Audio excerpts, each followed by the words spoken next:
Hello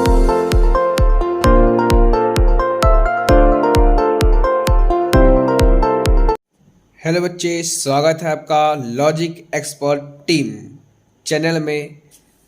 अध्याय first का वास्तविक संख्या एग्जाम्पल नंबर 2 कक्षा 10वीं बाय ब्रजेश सर के द्वारा जो है एग्जाम्पल नंबर 2 हल किया जा रहा है।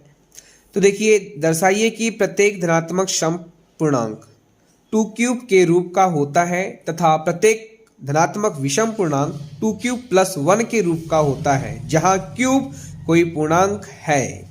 देखिए बच्चे, तो क्या करना पड़ेगा कि आपको मालूम, आप जानते हैं जैसे कि यूक्लिड विभाजन प्रमेय का सूत्र क्या होता है, a इजिकल टू क्या था बेटा, a is equal to b cube plus r. देखिए बच्चे, यहाँ पे क्या दिया है, कोई धनात्मक पूर्णांक, तो अपने को क्या करना पड़ेगा, ये जो है a की वैल्यू जो है इसको मानना पड़ेगा कि माना कि कोई a क्या है, यहाँ पे कोई क्या है, पूर्णांक है। क्या मानना पड़ेगा, पूर्णांक है। और ये देखिए बच्चे कि ये क्यूब है, यहाँ भी क्यूब है। देखिए बच्चे क्या है, 2 क्यूब है, यहाँ क्या है, बी क्यूब है। तो ये बी की वैल्यू कितना यहाँ पे दिया है, 2। अपन डिसाइड कर लिए कि क्यूब के पहले की वैल्यू जो है बी है, यहाँ भी बी होगा, तो बी की वैल्यू क्या होगा यहाँ पे 2। तो देखिए बच्चे क्या मानना पड़ेगा यहाँ पे कि माना कि क्या, माना कि ए कोई धनात्मक पूर्णांक है तथा b बराबर 2। देखिए, चूंकि आप जानते हैं यूक्लिड विभाजन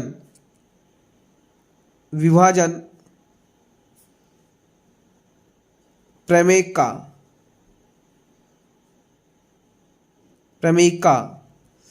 यूक्लिड विभाजन प्रमेय से चूंकि जानते हैं कि यहाँ पे क्या दिया है, a is equal to b cube की b का वैल्यू कितना दिया है, 2 क्यूब प्लस r।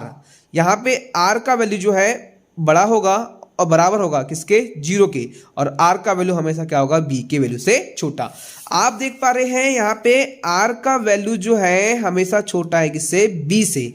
तो b का वैल्यू कितना दिया यहाँ पे, 2। तो b से 2 से छोटी वैल्यू कौन सी है, और a यहाँ पे क्या है, कोई धनात्मक पूर्णांक है, तो आंसर धनात्मक आना चाहिए। तो आपने क्या लेना अपना 0 और a 1।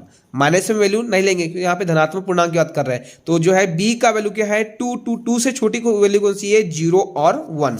तो यहाँ करेंगे r बराबर 0 1 रखने पर, क्यों 0 और 1 लिए, क्योंकि धनात्मक पूर्णांक बोला तो 0 और 1, और b का वैल्यू से छोटा, तो b का लिखता है 2 से छोटा का यहाँ पे 0 और 1। ठीक है।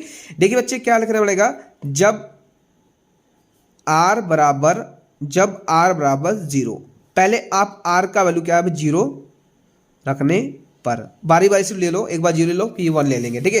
तो देखिए बच्चे क्या पे अब रखेंगे, इसमें किसी में रखेंगे, इस फार्मूला लगाएंगे, तो क्या होगा, a इजिकल टू क्या ले बेटा, a इजिकल टू 2 और क्यूब और प्लस r का वैल्यू यहाँ पे 0। तो 0 में किस संख्या को जोड़ने पर क्या होता है, वही संख्या प्राप्त हो जाती है, मतलब 2 क्यूब, और ये क्या a, चूंकि इसको लगा दो, और ये क्या है, इसीलिए। ठीक है।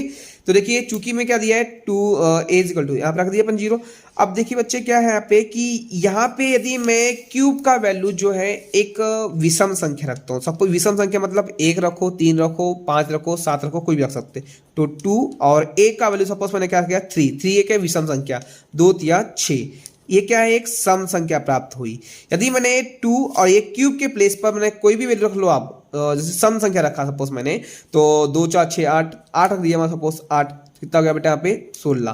तो देखिए विषम संख्या रखा तब भी इसका आंसर जो है a बराबर 6 आया, 6 क्या है, सम संख्या है। और जो है सम संख्या रखा 8 और मल्टीप्लाई किया तो a इजिकल टू कितना आएगा, 16, जो कि ये भी क्या है, सम। तो चूंकि हम लिखेंगे यहाँ पे कोष्टक में, चूंकि यह 2 से पूर्णतः विभाजित है, इसलिए यह एक सम धनात्मक पूर्णांक है, ये लग दिया बेटे अपन ने। ठीक है। इसी प्रकार जो है r इजिकल टू 1 रखेंगे, 1 रखने पर। ठीक है। तो r इजिकल टू 1 रख लेंगे अपन बच्चे। तो देखिए चूंकि a इज इक्वल टू 2 और क्यूब का वैल्यू कितना नहीं रखा बेटा यहाँ पे, जैसे रख दो, और r का प्लेस पे क्या रखेंगे 1 रख दिए बच्चे। अब देखिए यदि मैं क्यूब के प्लेस पर मतलब स्थान पे यदि मैं एक विषम संख्या रखता हूं तो देखिए 2 और क्यूब का वैल्यू एक विषम संख्या रखा कितना पे रहेगा 7 और धन क्या दिया यहाँ पे 1। कैसे बच्चे, देखो 2 cube plus 1 is equal to a ये प्राप्त हो जाएगा। तो ये क्यूब के प्लेस पर एक विषम संख्या रखा, 2 7 14 और धन 1 बराबर क्या यहाँ पे 15। तो ए का वैल्यू क्या है यहाँ पे, एक विषम संख्या है। ए यहाँ पे बेटा 15 एक क्या है, एक विषम संख्या है। Suppose a is equal to b, मतलब यहाँ पे क्यूब हो गया, और क्यूब का वैल्यू, क्यूब के प्लेस पे मैंने एक सम संख्या रखा, सपोज 14 रख दिया, तो 28 प्लस क्या पे दिया बेटा 1, 28 हो गया, 28 धन 1 बराबर यहाँ पे 29। तो आप देख पा रहे होंगे कि क्यूब का वैल्यू जो है मैंने एक विषम संख्या रखा तब भी विषम ही आंसर आया, सम संख्या रखा तब भी क्या है, विषम संख्या ही आंसर आया। तो हम बोलेंगे कि चूंकि यह 2 से पूर्णतः विभाजित नहीं है, इसलिए यह एक सम धनात्मक पूर्णांक नहीं है। मतलब ये क्या है, विषम धनात्मक पूर्णांक है बच्चे। तो इनने बोला आपको कि जो है किसी प्रत्येक धनात्मक सम संख्या, प्रत्येक धनात्मक सम पूर्णांक 2q के रूप का हो सकता है क्या। तो मैं आंसर में लिखूंगा, अभी मैं आंसर में लिख के दिखाऊंगा आपको मैं कि जो है लिखेंगे हम लोग यहाँ पे, अभी आंसर में यहाँ लिखेंगे, आंसर में आप ये देखो बेटा, ये आपका हो गया पूरा, इसका लिखना है। इसके बाद में आंसर में क्या लिखना है अपने को, आंसर लिखना है चूंकि किसी धनात्मक सम पूर्णांक को 2 क्यूब के रूप में लिखा जा सकता है तथा धनात्मक विषम पूर्णांक को 2 क्यूब प्लस 1 के रूप में